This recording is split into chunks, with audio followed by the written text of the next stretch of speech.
gentlemen, it's the fresh new voice in daytime television, Dr. Carolyn G. Anderson. Awesome! Welcome. I'm Dr. Carolyn G. Anderson, and I'm glad you could join me today. Are you ready? Yes! All right. So along with sometimes it requires... Let's get started. Welcome back. We're here with Joan T. Randall, who endured such extreme abuse that she actually began rehearsing killing herself and her daughters. Joan, let's talk about that. I didn't just wake up one day wanting to do this. I was in a position where I didn't know who I was, because my abuse with him was physical, it was psychological, and it was verbal. I was called stupid so many times that I did think I was stupid. I was called names. He criticized my size. That had to be just a myriad of things happening that's going on in your head.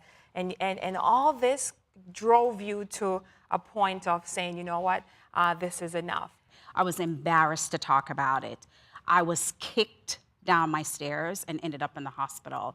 I had hot water poured on me, and I didn't want to live. Wow. So I've heard about people thinking about, killing themselves and or the person, but you said, you know what, I'm gonna kill myself and them, or them first, and then you. Why? What was the reasoning behind that? Because I knew the type of life I was living with all these different abuse that I was going through, and I would never want to subject my children to that. I was so lost. Looking back now, I knew that my mind was somewhere else, because for me to take the life of my children and myself and find comfort in that, it just, it goes to show that I was like totally gone psychologically. Arnita, I want to go to you because I want to talk about what's happening here psychologically to Joan.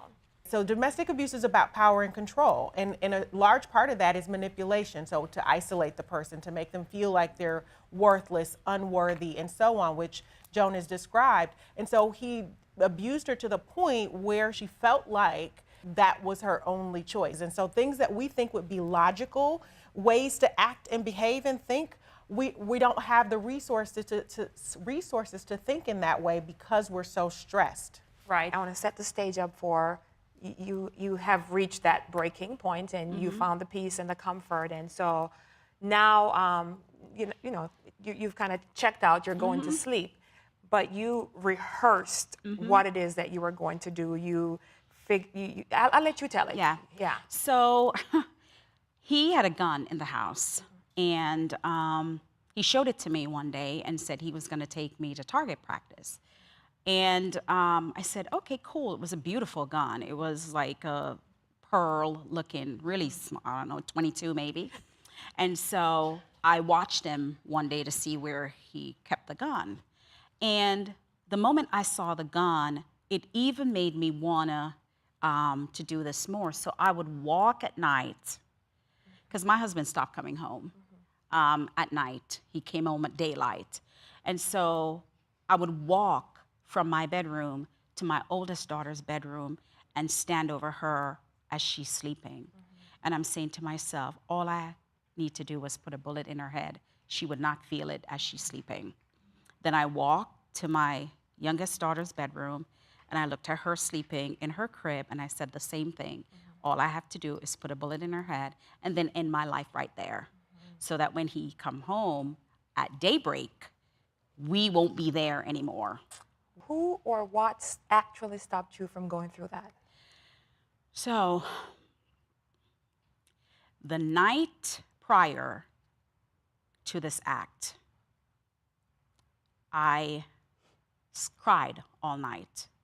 And I remember waking up at the wee hours of the morning and my pillow was wet because I couldn't sleep. I was nervous, I was anxious, I just wanted to get it over with.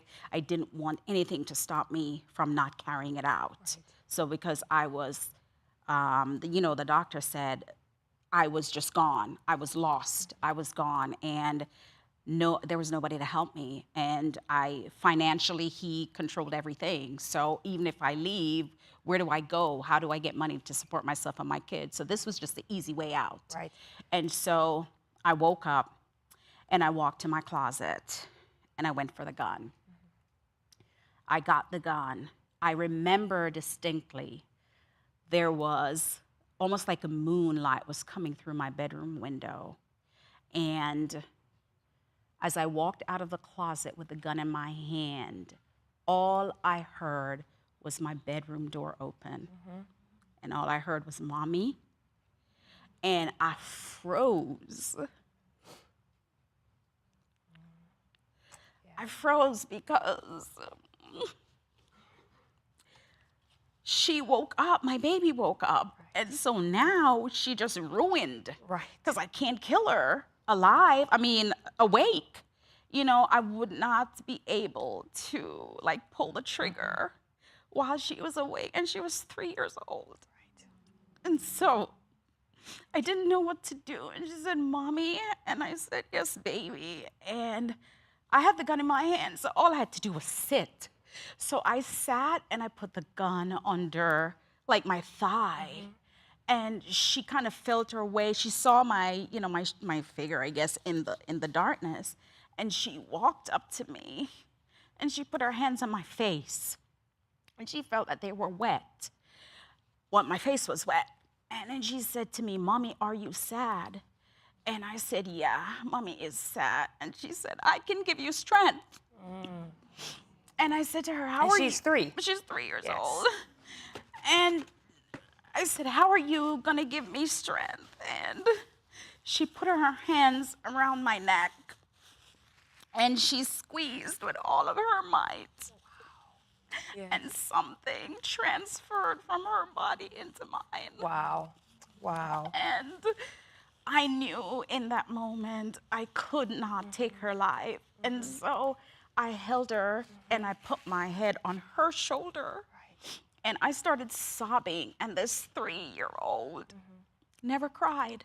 She just patted my back and said, "It's gonna be okay, Mommy, it's gonna be okay." And that's what saved our That's what lives. saved their lives. And you refer to that daughter as My heart. your heart, your heart.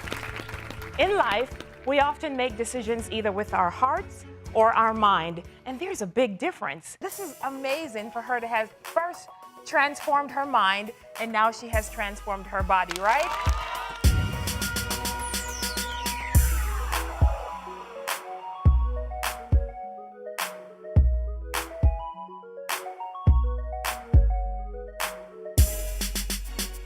So wait, you're working on your PhD. Oh, yeah. Oh, okay. you said that a little too fast, so I Sorry. wanted to, not everybody get to work on their PhD. No, so. I was working on my PhD in your green room. So that is amazing. Yeah. Embrace life, fight for it, and live it fully every day. See you on the next Dr. Carolyn Show. Thank you for being here.